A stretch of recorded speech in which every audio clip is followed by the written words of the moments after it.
Единствено Кочанското здружение на граѓани Јосип Броз Тито ја представуваше Македонија на одбележувањето на годишнината од смртта на доживотниот председател на поранешната СФРЈ Јосип Броз Тито. 57 титовисти му дадоа почит на големиот водач кој беше ценет и почитуван од целокупната меѓународна заедница. По враќањето од Белград, председателот на здруженијето Трајче Трендов пренесува дел од атмосферата во Белград и интересот на медиумите за почитувачите на делото на еден од најголемите водачи во историјата на Европа и светот. Оваа година најмногу отидовме од тука, бидејќи автобусот имаше 57 седишта и имаше 57 луѓе кои што патуваа со него и времето во Белград ни се погоди многу убаво, сончево. Шетавме низ Белград, од цела Југославија поранешна автобуси, дојдени таму, а од Македонија само нашиот автобус, како и секоја година. Друг, уствари, ван нас не оде, на Белград, на гробо на Тито.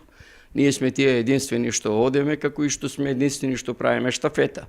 Дека голем број белграѓани се уште со внимание ги следат ваквите сеќавања на Тито, зборуваат контактите и коментарите низ улиците во Белград.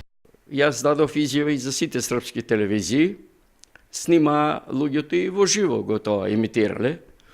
И потоа шетавме низ Белград и нема сретне некоја жена. Јас сам вас сад гледала на телевизии. Нема предеме 50 метара, тети човек таму.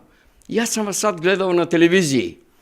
И остави тоа впечаток. Следна активност на кочанските титовисти во рамките на своите годишни активности е символично примопредавање на штафетата на младоста.